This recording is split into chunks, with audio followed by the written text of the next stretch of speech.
I made the classic dumb guy mistake of taking NyQuil instead of Dayquil. No! Oh Yeah. my god. Oh So no. I did that like maybe 40 minutes before. Taking NyQuil when you mean to take Dayquil, I do that like probably 50% of the time I get sick. I always buy the 2-pack and then I'm stupid. Does the green one taste better, dude? Look, I'll be honest. I'm someone who, and not for any like reason other than I'm just sort of like a baby when it comes to this sort of thing, but I don't typically take painkillers or medication at all if I'm sick. I usually just power through things and like I'm crazy. I'm basically like a pseudo RFK Jr. I just don't believe any of the like pseudo science behind it. I'm just like, I can handle it. So I don't think I've ever had like Dayquil or NyQuil. What are the tastes? What are the flavors? I genuinely don't know. Extremely bad, dude. They both they're terrible. That's why. That's actually the heart of why I don't really take that's these. why. Is because they're garbage. Like they do taste bad. When I was young, I had to get some sort of like surgery. I don't even remember what it was, but it was a dentist. It was probably like, it wasn't a filling, but I had to get something. Doesn't matter. Regardless, they gave me this like horrible medicine that like makes you loopy. It wasn't the laughing gas, but it was something I drank and it made me throw up. I threw up after drinking it, and it sort of was like a raspberry soury sort of bitter flavor, and it was just horrible. And it like traumatized me. To this day. I do. I was like 5. It traumatized me from taking like any of these like liquid painkillers and like medications. It genuinely ruined me. Yeah, there's one called the purple one. Fuck, Dimetapp. Did you ever have that? No, that doesn't even ring a bell. When I was a kid, I used to pretend to get ear infections because I like the way that it tasted. Like, I don't feel good. I want Dimetapp. My mom caught on, pretty quickly, thankfully, and didn't let me, destroy my body overdosing on Zerp when I was like fucking 6 or whatever. 3rd ear infection in a week, honey? Yeah, that's going on? That's a little weird. What are you doing? You didn't even swim this week. What's happening? Yeah, I actually did get a shitload of ear infections when I was a kid too, so that kind of came back to bite me in the ass. Thought I was fucking faking it, but no, I am actually. Welcome to Kill the Computer. Sorry, we were just yapping. Forewarning, I will try and do my best to mute my sniffles and coughs and whatever, but it's that time of year. Everybody's getting sick, and this time it's me. Seems like when we started the Western Kabuki, it was like I was the one that was always getting sick all the time. Yeah. And then I went like 2 years without getting like beyond maybe like a sniffle here and there. Yeah, no, that first year it was like you got a new round of COVID every week. I know, dude. You were the one person that just like didn't have any immunity, so you were just sick for a constant like 3-month period. It was crazy. That's the thing, is I don't have immunity. I'm immunocompromised, so I just kept getting it. I haven't had it since that I know of, but like there was like fucking 3 or 4 times in less like 2 years or something like that. It was nuts. Now you and I, it seems like you and I are trading off sicknesses. I've gotten sick like 3 times or 4 times this year, different illnesses every single time. And now it's your turn, because I just was sick like 2 weeks ago or like 3 weeks ago or so. So now, it passed on to you. So I'm sorry. I'm really fucking sorry, but it is your turn. It's her turn. It's her turn. I was really hoping, like, I don't know. I told you this before, but friend of the show, Diana Thirst, and I were supposed to go to the Minus the Bear, if anybody listening knows who that is, Tacoma, Washington band, or I guess Seattle, but technically Tacoma, whatever, some mixture. I was doing their one of their album anniversary shows this weekend, and we were supposed to go, and I was really excited because I haven't seen Minus the Bear since I was like in high school or something like that, so it would have been fun, but I don't know. We'll see. Probably not. Just get really high on NyQuil. Like you can manage. I'm sure. Like you got this. I believe in you. Just just really fuck yourself up. Just destroy my body. Yeah. Yeah. Okay. We're doing a news episode. Anything going on, June? in the world? No, it's nothing ever happens. Nothing's been happening lately, but I think we got like a few stories of things that are happening. Like there's not a lot. Let's be honest. It's been a very slow news year as a whole. Nothing's happening. But I think to just start off, this is day one of the government shutdown. Oh, we're in it again. Announce our sale, by the way. Sure, yeah. So we decided, because the recession is coming, like it's obvious, we know it's happening. The government shutdown, everything is just getting really bad. Farmers, soybean, are the big portion of our audience. You're all soybean farmers, of course. Exactly. And so we thought soybean farmers are canceling their subscriptions left and right, dude. So we thought to celebrate, or maybe not celebrate, the recession and government shutdown, but to observe to help it, the farmers mostly. Yeah, to help the farmers. We're doing a coupon code. So if you want to join the Patreon at 50% off, we're doing a sale throughout the entire government shutdown. So as long as it lasts, if it lasts 60 days, this sale will be running. While checking out on Patreon, just use the coupon code recession50 and you'll get membership to our Patreon half off. Hell yeah. Yeah, we're gonna start doing some marketing stuff to try and grow the show a little bit. I won't say them on air because I don't want to spoil them, and also because I might get our show removed. But we have some good ideas that we've been discussing. There's one in particular I'm really excited for, and it's just sort of a matter of time for that one to sort of just happen. So that'll be we have some funny, hopefully fun, goofy things coming out in terms of, I guess, marketing, as funny as that can be.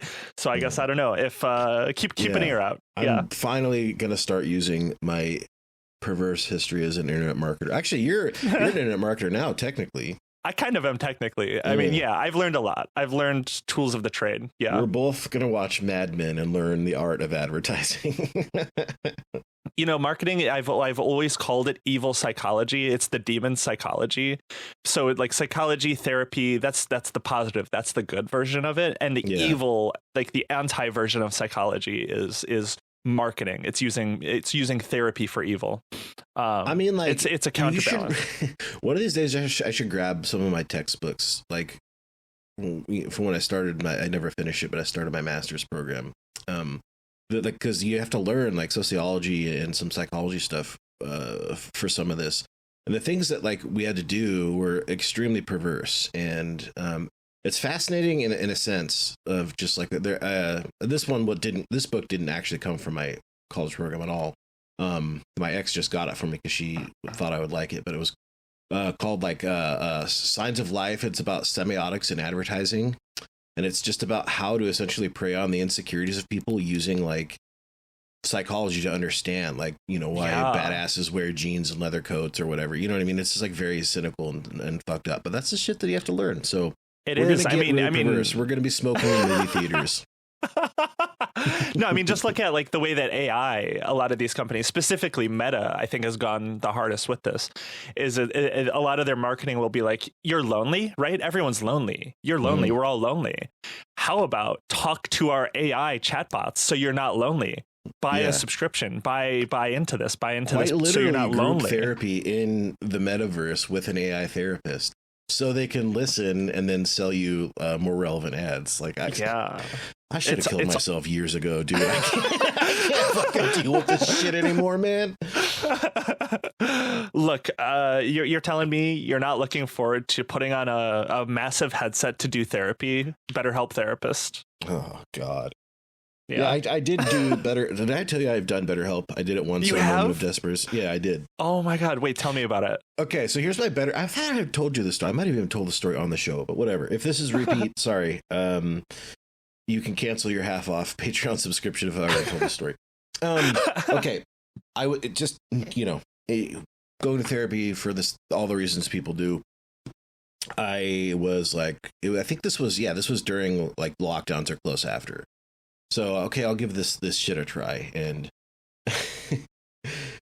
I did the onboarding and stuff, and I talked to this lady, and I just was like, I don't know. I genuinely felt bad for her because I just like unloaded, all the stuff I talk about here and just like, but not funny. Yeah. Of just like the state of the world and like why I don't even really want to kill myself. I just don't want to be alive. I don't want to die. I just don't know how to live. Blah, blah, blah, whatever. You know what I mean? And then she stops for a second. She goes, sometimes when I get sad, I listen to blues music. And I'm like, okay. Oh, no. Like, okay. Like you could tell she was like very clearly like searching, like Googling scripts or whatever it was. It's like, all right, dude, like got it. Like say less, you know, this is that was the only session I did. And then like, I'm pretty sure it was within that week. It was like when they announced that BetterHelp like sold your medical information to advertisers. Did you hear about that?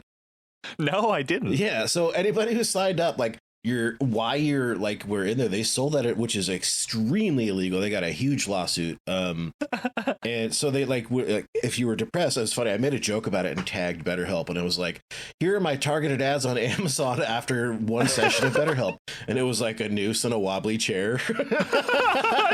Oh my god. Yeah. Anyway, thanks, BetterHelp. Yeah, thank you. You did it. Like my ads are so targeted now. I'm going to save so much money. No, like BetterHelp is such a like I get like the problem with it is a lot of people are desperate. So like people That's will why it sucks, turn man. to it. Yeah, that is why it sucks. And then there are these people that like the people that are the therapists are just not qualified to help. Yeah, I mean, I'm sure there's like a base level of whatever credentials they have to have or something, but whoever I got was like, damn, dude, like I felt bad for like letting her have it. You know what I mean? Like session one, you know what I mean? Like, okay, I would love to find out with the rise of like AI, people using AI for therapy. I would love to see, because with the rise of people using AI for therapy, I'm sure there is some sort of relationship with a decrease in use of people turning to things like BetterHelp and going to AI chatbots to talk about therapy, just because it's available and still free for some people. Although, just remember, this can be the start of the news. I don't know if you saw, but I believe OpenAI and I think Meta are announcing that they're basically going to start putting ads in these AI chatbots. And the enshittification of an already shitty product is already beginning, because these of course do not justify that yet. Like, no, you're jumping the gun, man. Holy and it's just going to shit. get worse. I feel like people will stop using them, because something I realized, and I don't like them. I think they're bad, these AI chatbots and AI in general. But the reason why people started using it more than like Google is because there were no ads. You could actually like go to a service, type in a question, and it would just give you at least sometimes some sort of answer, usually incorrect, but there weren't 2 pages of ads you had to scroll past to get that information. So now it's just going to be the same as everything else that everyone hates. So I'm really looking forward to seeing the blowback from that.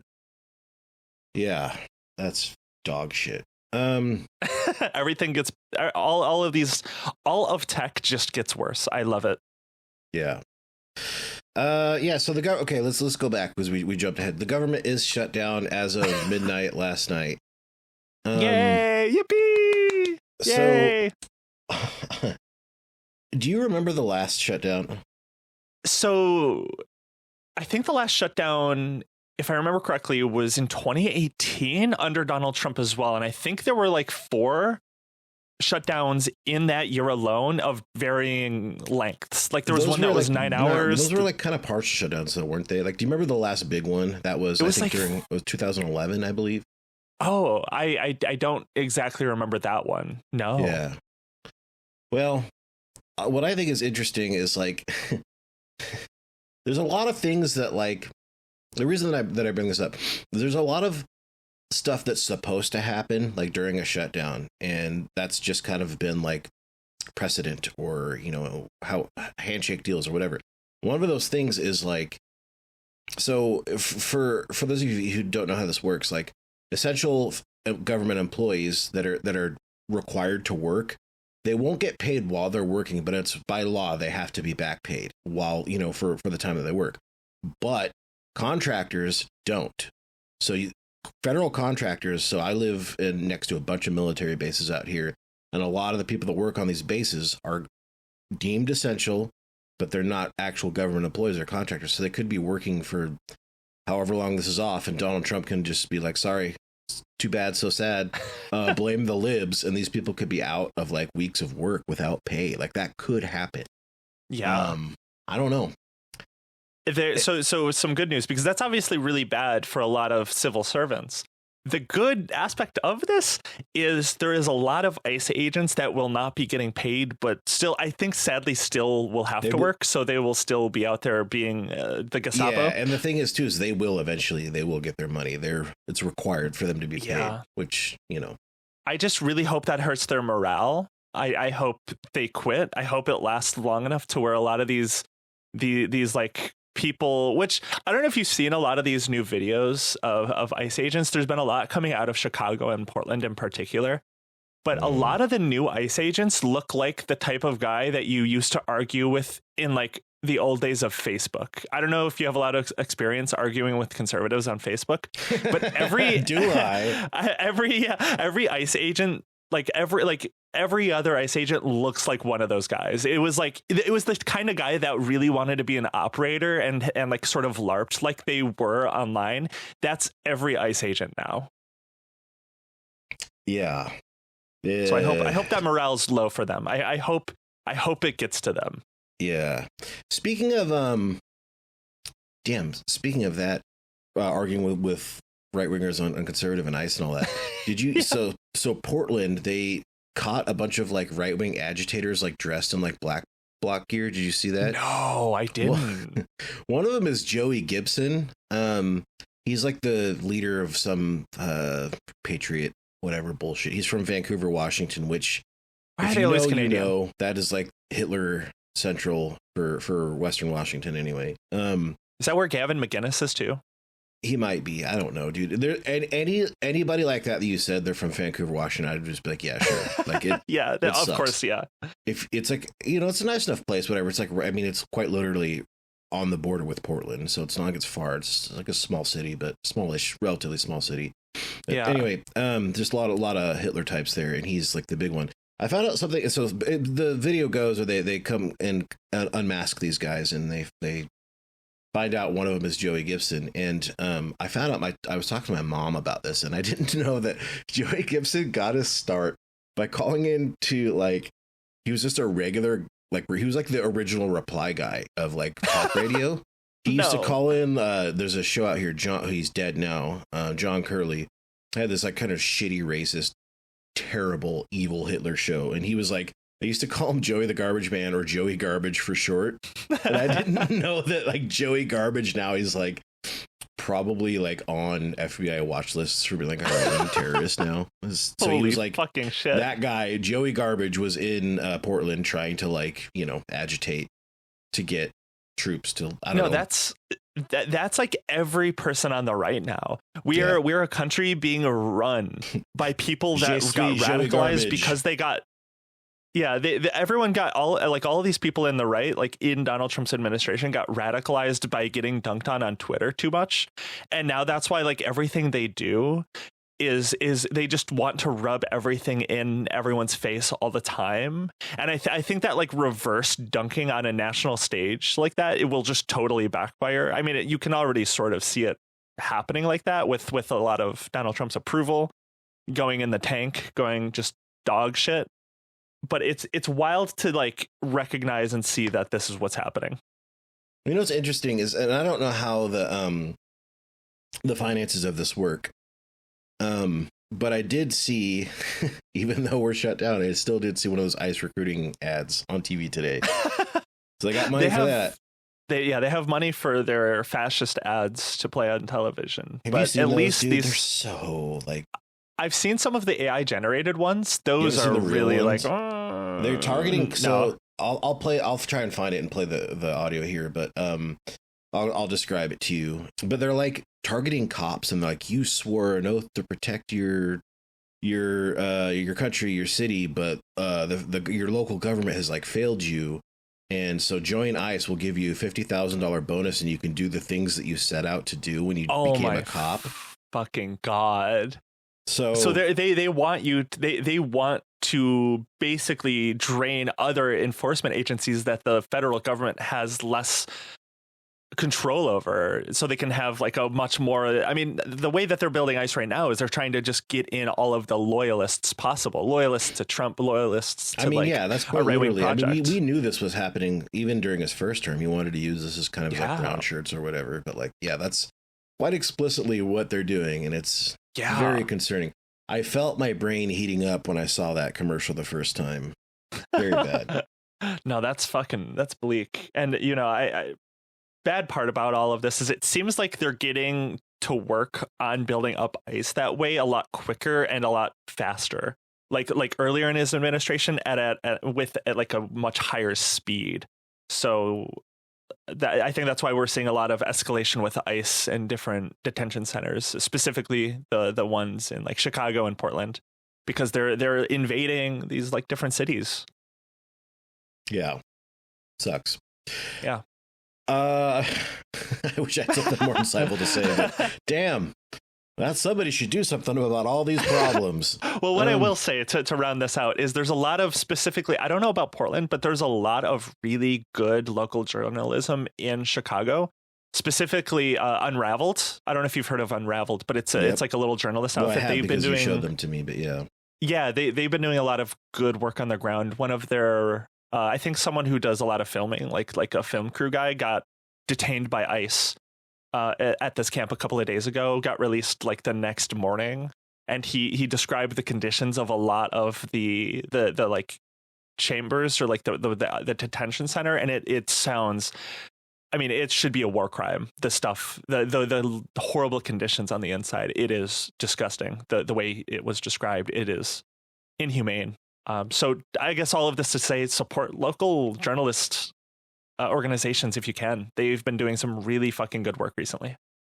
Okay, let's go to another one of these. Which one should we do? We got this one's our speed. The ChatGPT is destroying marriages. Yeah. Let's do that one. Okay, this next one, it's an article from Maggie Harrison Dupree, I believe. Dupree, who is actually one of my favorite journalists that cover this whole beat. So follow her. I think I know she's on Blue Sky because we're mutuals, but she's good. This is ChatGPT is blowing up marriages as spouses use AI to attack their partners. Attack? Yeah. They're attack dogs. It's like they use AI as like they're kind of like a. How do I don't know if I'm allowed to say this, so if I'm not, we'll cut this, but it's like a bitchy little gay friend that's like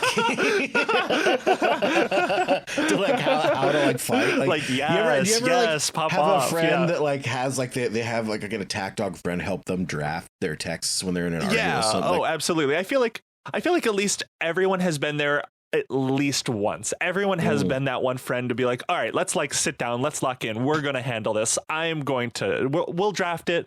We'll see what you like. We can change it. No, it's a very important part of a friendship is like being the support attacker in a tough situation. Yeah. Okay. So the article starts, and we're not going to read the whole thing, obviously, but a husband and wife together nearly 15 years had reached a breaking point, and in the middle of their latest fight, they received a heartbreaking text. Quote, "Our son heard us arguing," the husband told Futurism. "He's 10, and he sent a message from his phone saying, 'Please don't get a divorce.' What his wife did next," the man told us, "unsettled him." Quote, "She took his message and asked ChatGPT to respond," he recounted. "This was her immediate reaction to our 10-year-old being concerned about us in that moment. The couple is now divorcing. Like most marriages, the husband conceded theirs was imperfect. They'd been able to overcome their difficulties in the past, and of just a few months ago, he felt they were in a good, stable place." The article continues, and it's basically that. It's just, an account of, go read the article because it's good, but an accounting of like them and some other people's similar experiences of just like how ChatGPT is kind of impeding on our personal lives, and being used as a weapon in arguments and a cudgel. Because again, as we've discovered on this show in real time, ChatGPT will just tell you that you're right no matter what you do. Even if you tell it that you ran somebody over, in your 2014 Toyota Tundra. You are never wrong according to this. You're a good person. Don't doubt yourself. You're a good person. You're Don't still a good forget person. that. No, never forget. You might have ran someone over, but don't forget you're a good person. Which, obviously is a really dumb and problematic and bad way to, approach any sort of conversation or argument or whatever, let alone an entire relationship. If you're, never able to even consider the possibility of being wrong, you're just not really worth a person who's worth talking to. So that's what's going on. And it fucking sucks. It's really bad. Yeah, I just watching people trust this technology to this extent that it's helping them make. And of course, like the thing is a lot of marriages are not, people get divorced. Divorce rates have always been very high. It's not like that's like a new thing, but using it to like just give your own side of things already is just really, because it will just trust you. You could say the craziest shit and we'll be like, well, of course you're right.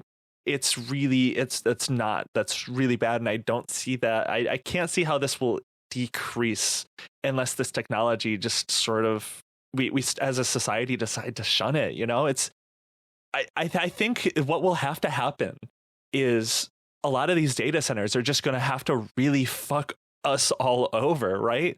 I think we're already seeing that. I think this October is going to be the warmest October like in recorded history. I don't even think it's going to be below 50 degrees by the end of this October. If like estimates are panning out, it's like 80 degrees today still. It's October 1st, the day we're recording this. So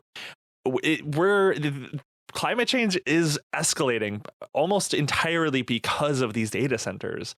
It's kind of terrifying that we're building so many more at a really quick rate, like right now, because just in the last 2 years, the effect that they've been having is disastrous. So I don't know. I guess what I'm saying is we need to stop building data centers to save marriages. Yeah. Amen. I want to read another part of this article and then we can move on. Yeah. Because it's yeah. The article continues.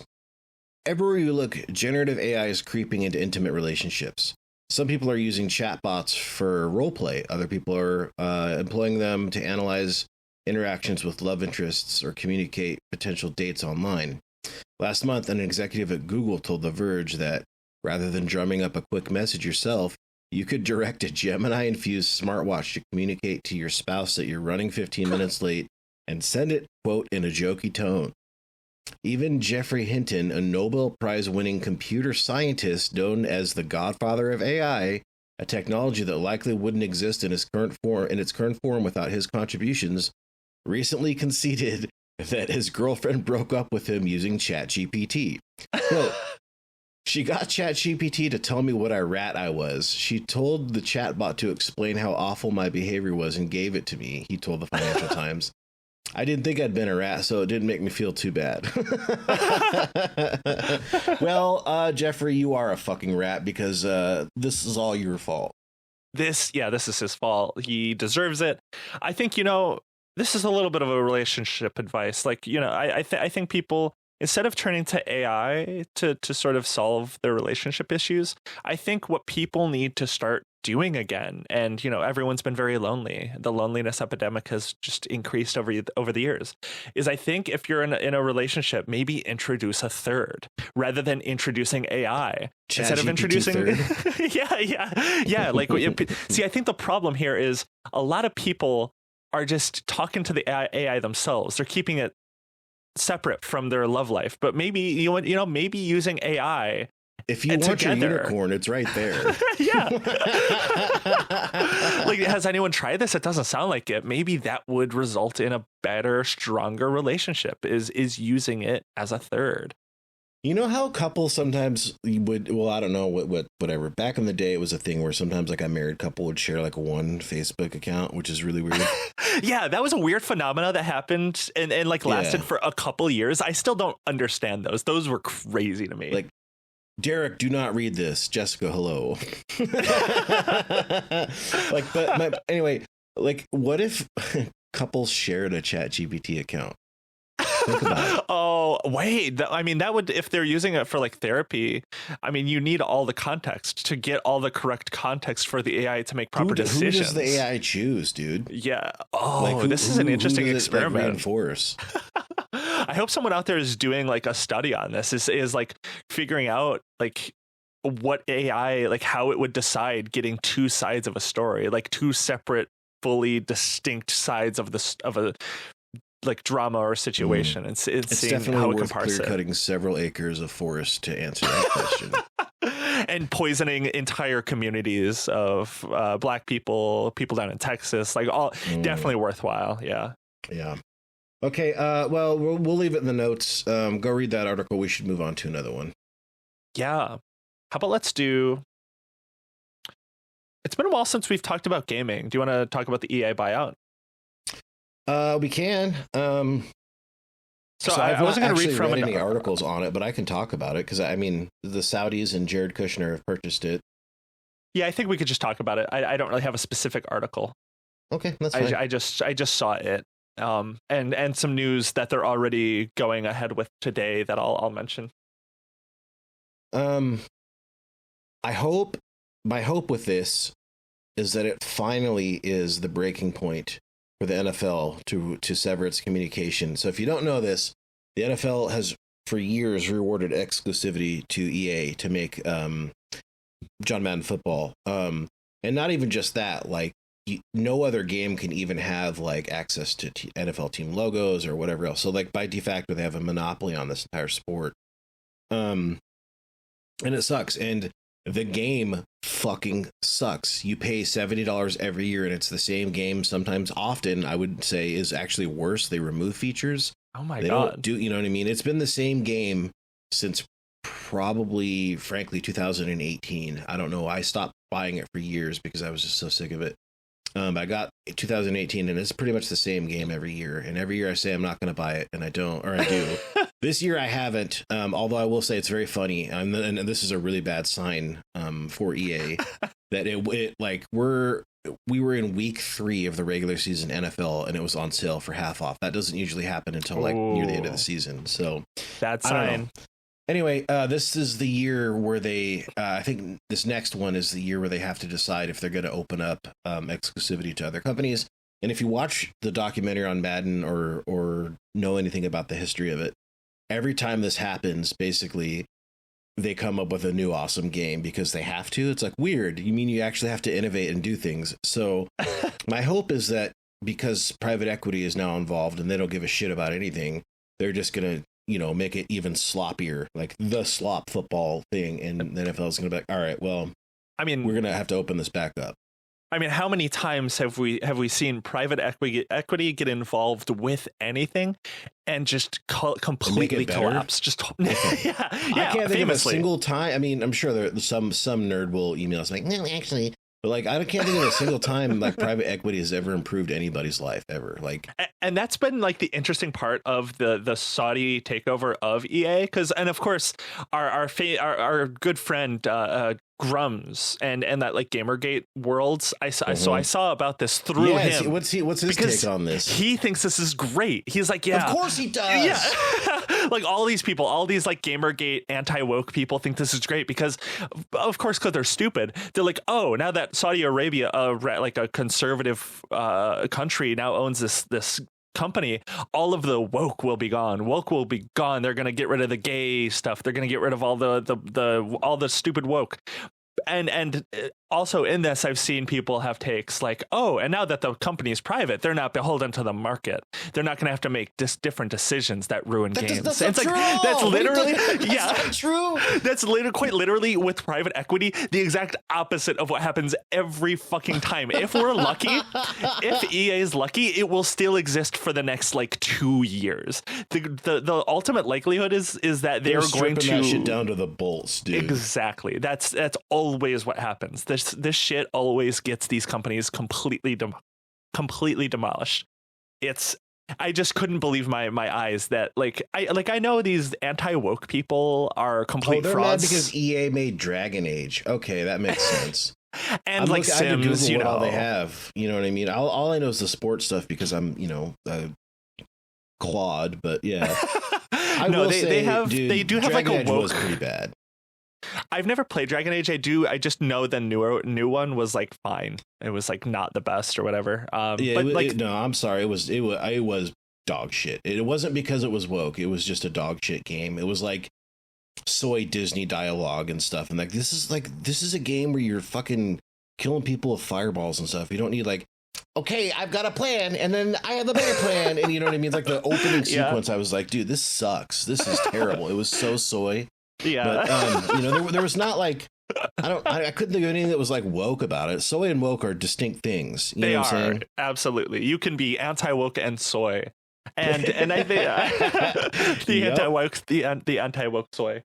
But that's always the thing that's very frustrating to me about this crowd of anti-woke gamers is I think they purposefully do this, or maybe they're just this stupid, where they confuse themselves with thinking games are bad because wokeness, when no, games are bad because companies don't give a fuck and they're fucking bloated and they don't like let these people, like with you were talking about Madden, they don't let these companies innovate because they have to work on timelines, they have to worry about hitting certain deadlines and certain there's no, like in some cases it's a monopoly, right? Like there's no competition, so like why would you before, like you were guaranteed this money, like it's just I don't know. Yeah. I would also say that like a lot of these like AAA, I guess it's EA AAA, I don't know gaming shit. Like I'm not, whatever. I'm a tourist, I guess. But these big video games, it's the same thing as like what's happened, similar anyway, that's happening to movies and every other form of media where it's the Disneyfication of things where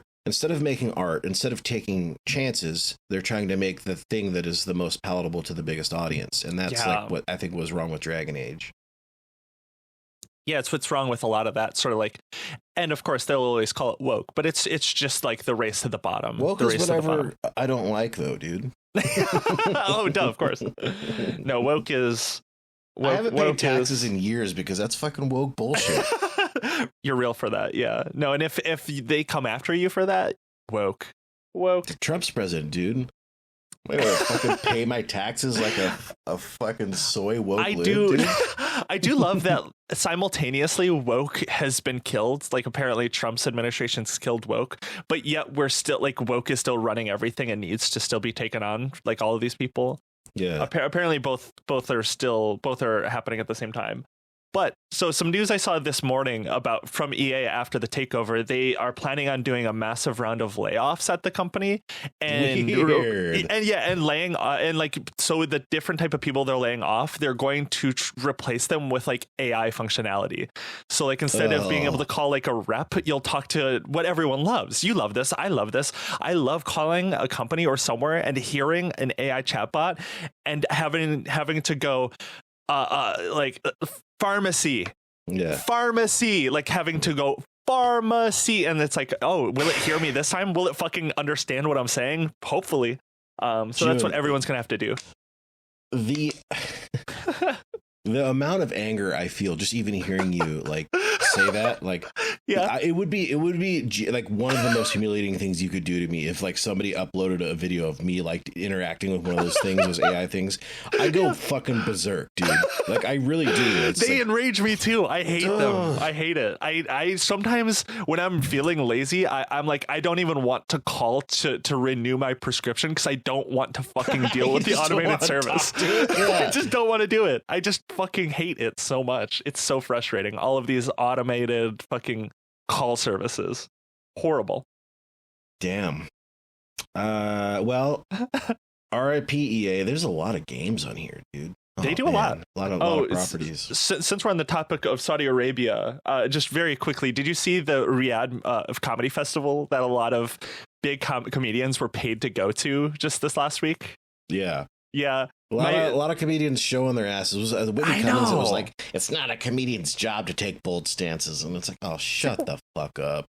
Fuck you. Simultaneously, I have to say, he was on a roll, but he blew it. He's like, look at them. They're just like us. They got Pizza Hut. And I'm like, oh. No, that was the most disappointing was Bill Burr's, especially because I thought he was politically aware enough to know that nothing is worth a paycheck from like the Saudi government, but apparently not. But so I saw an article Shane of Gillis comedians. is the only big name that fucking turned down that bag, dude. I know. Apparently, people don't expect that dude to I don't know, be that woke, I guess. But he had the correct take. He's like, he has standards, he has principles, and you can't say that with a surprising amount of people. But I did see, I don't know if you saw this, there was an article talking about the music, or I keep saying fucking music, the Riyadh Comedy Festival, and Pete Davidson went there. And if you know anything about Pete Davidson, his father died during 9/11.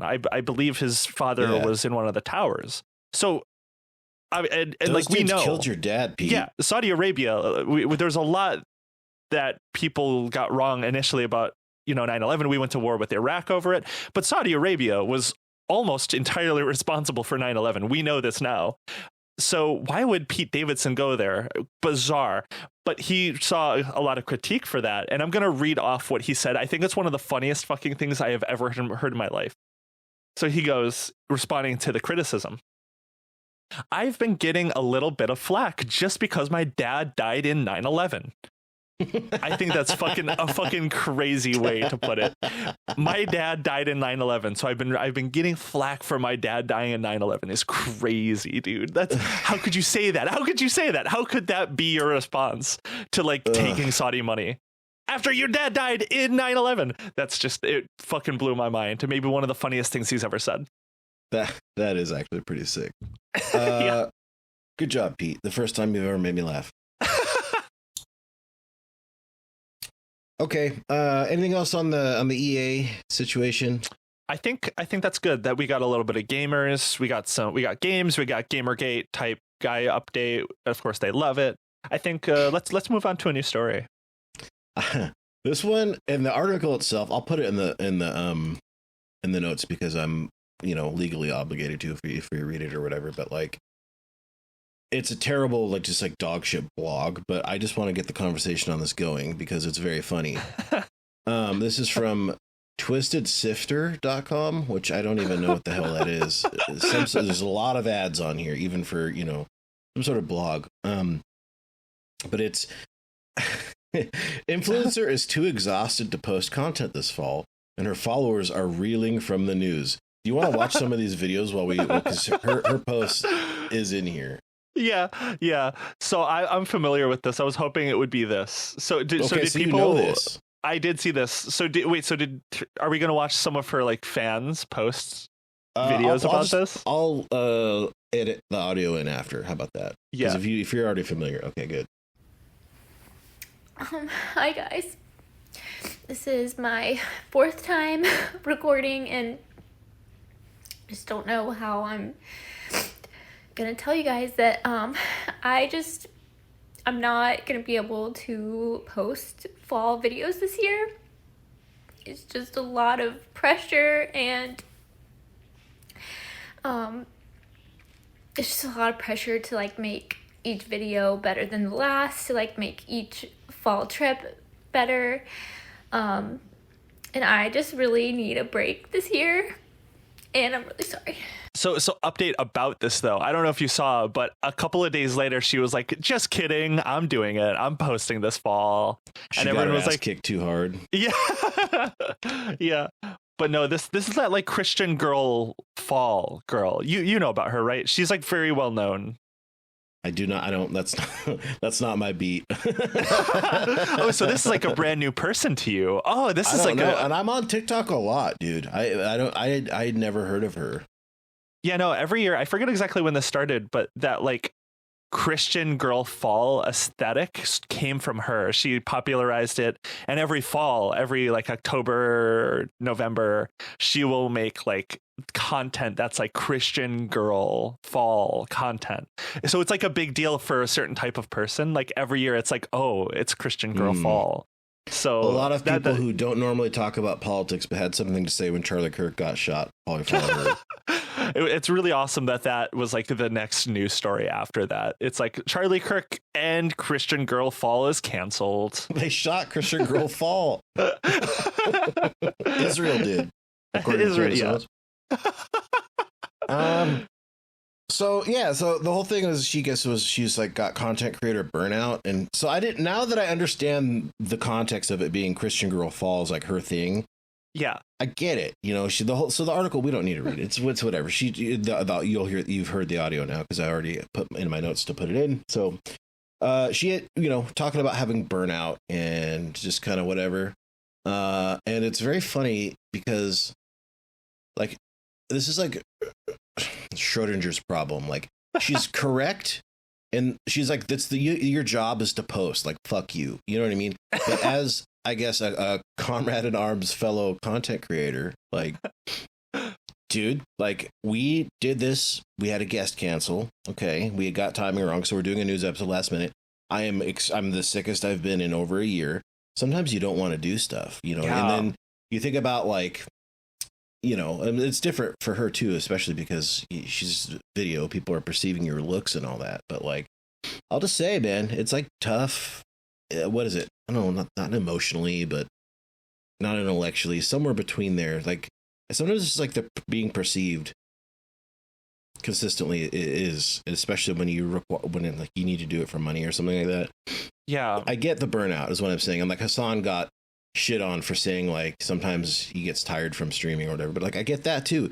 You want to talk for 8 hours a day? Like I don't know, man. I mean, it's that can be mentally exhausting, and that's like the benefit that I think to what we do, podcasting specifically, just like audio, is being perceived. Like doing TikTok, like people that are TikTok or Reels famous are crazy to me. The amount of like being perceived, the amount that I already am is wild. It's like it's not a thing. Equation. Huh? And then you add video to the equation. Yeah, that's like a whole extra layer on top of constant perception. It's a weird thing that I don't think humans are necessarily built for. Humans were not built for being perceived at the rate that we just sort of are every day now. It's a world we were not built for. I mean, like, in 1993 or whatever year it was, Kurt Cobain fucking shot himself because like he was perceived as much as like, some 23-year-old woman that I've never even heard of has like the same level of fame as Kurt Cobain did or whatever. You know what I mean? It's it's just strange. She is the Kurt Cobain for a lot of people. This Christian Girl Fall girl. She's the Kurt Cobain for racist pumpkin spice drinkers. So that's the thing is when she said I'm not doing content this fall, that was like that was like 13 9/11s for a lot of people. That's like what they look forward to. I'm really glad that you did know that context. No, don't worry. I keep up with Christian Girl Fall. Don't worry. Yeah. I'm tuned into it. I know about Christian Girl Fall. Yeah, well, what's her actual name? CM Coving? I don't know. Like Caitlin Covington. Wait, no. That's wrong. Who cares? It doesn't matter, dude. We'll say her name is Caitlin Covington. Don't worry, Caitlin. I'll pick up the mantle for you. We don't need to go through all that just for me to make one shitty joke. Yeah. Yeah, no, Caitlin. I guess this is solidarity to Caitlin.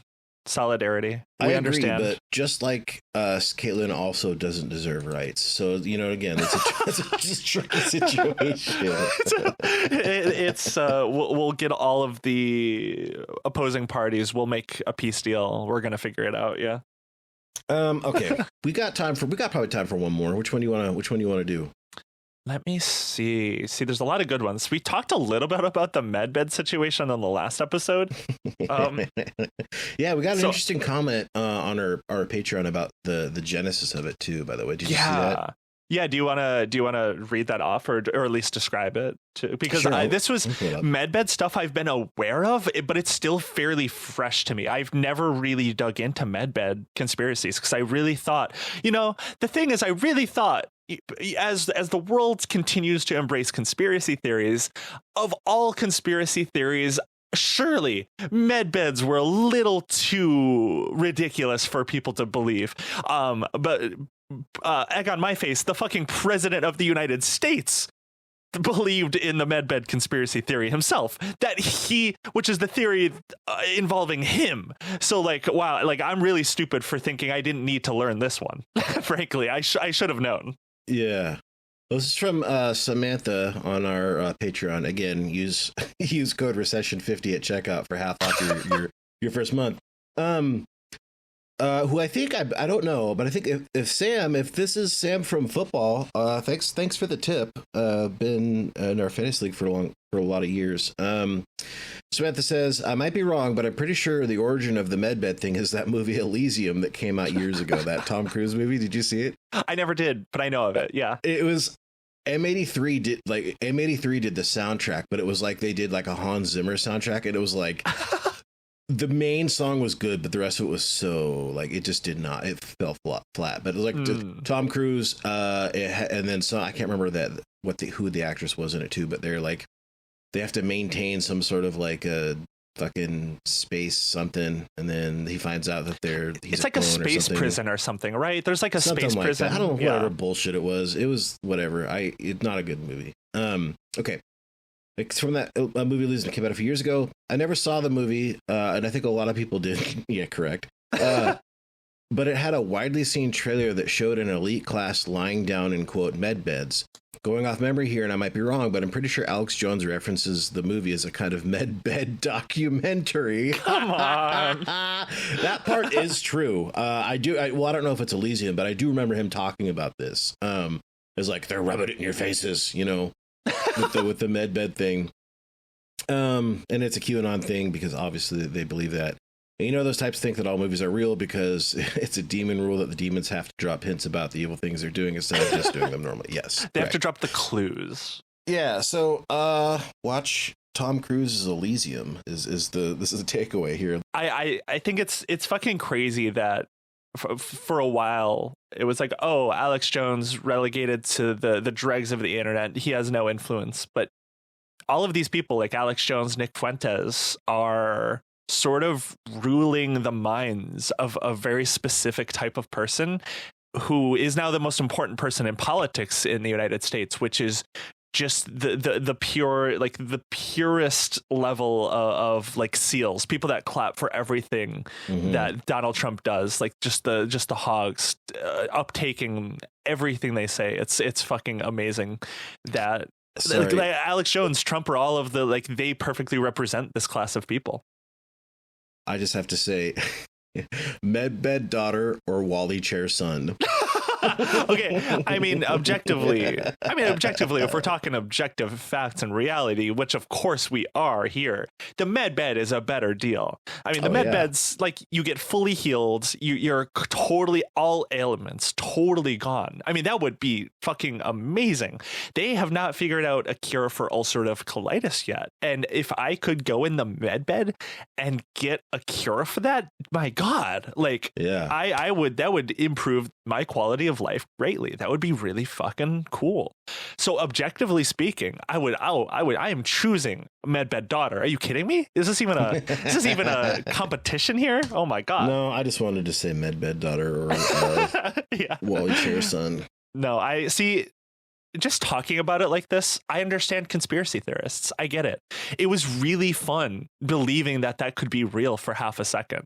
I get it. It's just, it's so relieving. It's so relieving. Conspiracy theories are fun to me in the same way because, you know, obviously I love conspiracy theories and all that, but they're fun to me in the same way. Like when I don't often buy lottery tickets, but when I do, or even just thinking about it when I'm in line at the gas station, like, man, it would be nice to have all that money. It's the same thing, dude. Yeah, it's that thing that worms into your brain that's like, oh, surely I will be the one in like 1 trillion person that will win this. Yeah. Like, okay, so our Patreon glitched earlier and it said we had like 20,000 subscribers or something like that, right? Yeah. And you sent me that thing. I was literally recording my other show when you sent that to me, and I was like, I had to like catch myself because I was like, that's so much. Like, what would I do with all that money? Yeah. Like, if we made like whatever $1 million each a month or something like that, yippee, my problems are solved. Yeah, that was a crazy glitch. Yeah. Yeah, but it could happen. Recession 50 at checkout. Patreon.com/computer. Yeah, I can't believe we're like in a recession. I mean, we don't have like a news story about all of this stuff, but I don't know if you saw, but they revised the amount of jobs down in August from creating like 52,000 jobs to negative 3,000 jobs, which is like a consecutive month in a row of negative job growth. So like we are genuinely, I feel very comfortable saying we are in just like I feel like we've probably the worst recession, you know what I mean? Since, what was that? Sorry. So I feel like we've been in a recession for a while now. Yeah, I mean, for sure, most of 2025, but it's starting to get real. You know, it's a lot of people have felt it. A lot of people have been getting laid off. A lot of people, it's started. Prices are rising still. Groceries are a lot more expensive. Everything's more expensive because of fucking tariffs. Yeah, well, layoffs are obviously a big indicator, but also like defaults on mortgages, and then like not being able to sell cars is another big one. Yeah, like the average time a car spends on the lot right now is, like 120 days or more. So it's like, it's not looking good. I love that that's an indicator that, like, I think it's specifically trucks, right? It's like big trucks. When guys who rant in cars with their with their glasses on and cameras, front facing cameras, when those guys aren't buying like new trucks anymore, that's like, all right, there goes the country, there goes the world. They uphold the economy apparently.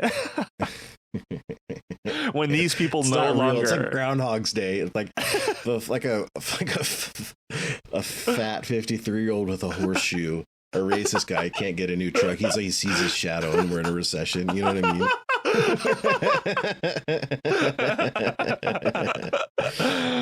I do think we're unfortunately about to feel some real pain, and a lot of people obviously have been and are already, which is not ideal. And I think, you and I think our urge is to probably joke about a lot of things, but no, I mean, it really fucking sucks that like we will be going through a recession. Like things are gonna probably be hard, and it's entirely because of Donald Trump, obviously, and it's just getting worse by the day. And it's like we just sort of have to endure 3 years of this. It's fucking insane that this is what the country voted for. I just, I can't get my mind around, like, I try not to vote shame because I think that's not really a strategically useful thing to do in any capacity. But it's like you see how quickly all of this took complete. We have just gone in complete shit with this country just so quickly. It's just like, how do people fall for this? Like how did people make the decision to vote for this fucking guy? And like so many people now regret their vote. And it's like, but like this is what he said he was going to do. Like it's not like this is a secret. Like all of this stuff was not a secret. How did you think this was going to be good? It boggles my mind. That's and like I know what the real thing trying is. To help the farmers with our with our recession 50 coupon or whatever.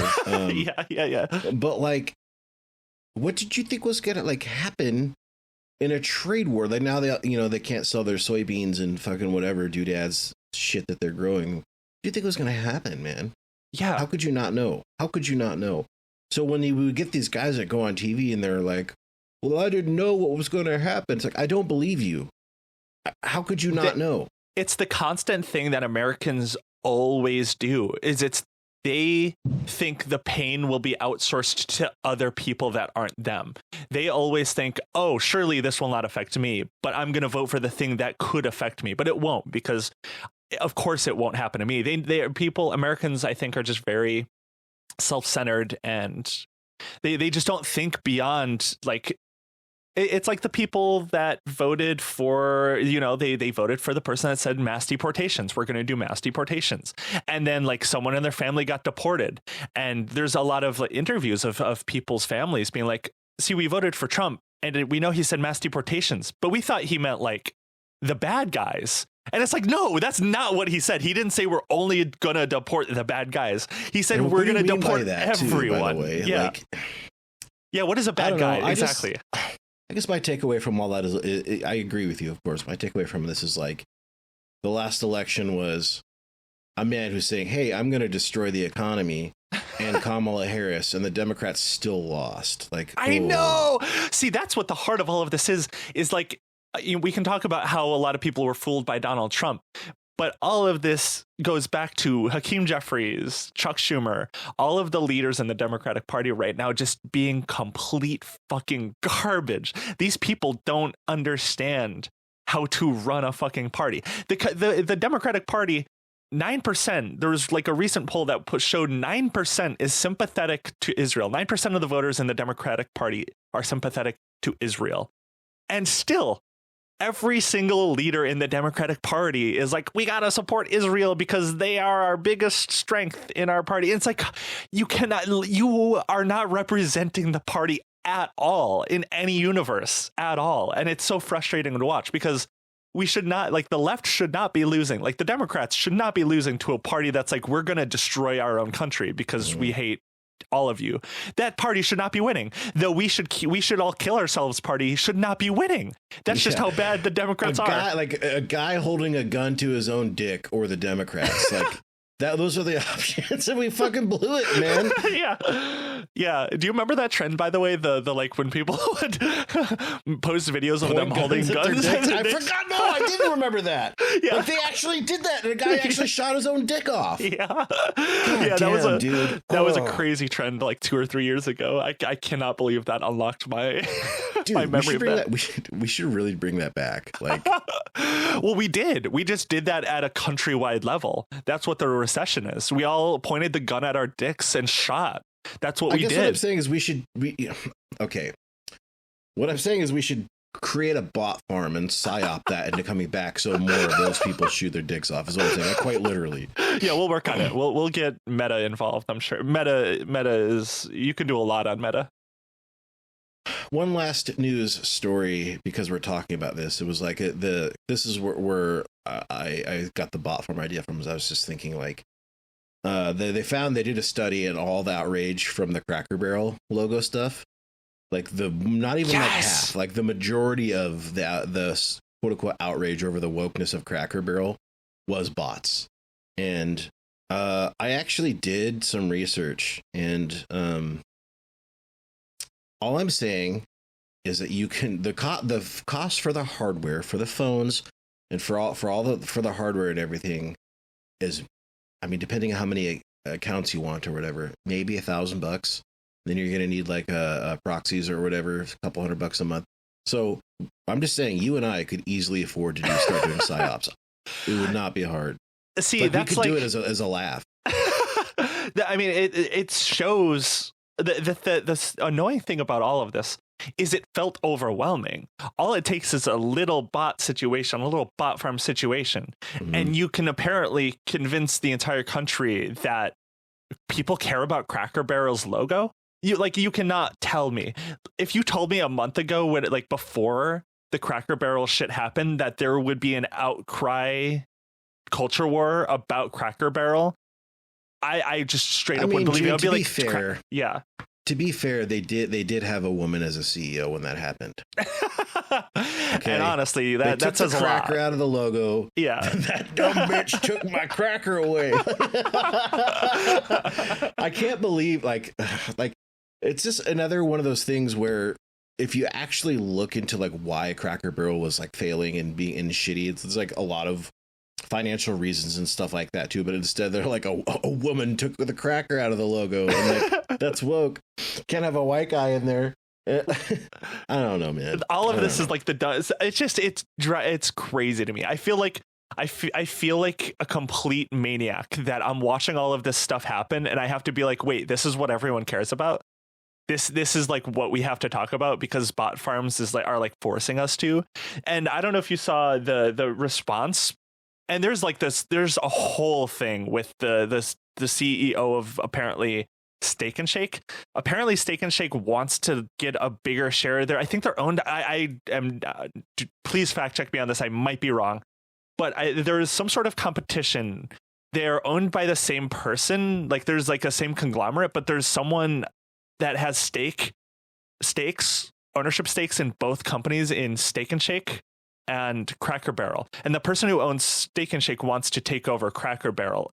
I think is the situation. So there was a crazy response. Steak and Shake was going ham on Twitter. They even bought like billboards in real life, dunking on Cracker Barrel because they're like, wokeness is destroying this country. I fucking hate that. Like we this sucks, dude. Yeah, it's like you see what I'm talking. To even hear this, yeah.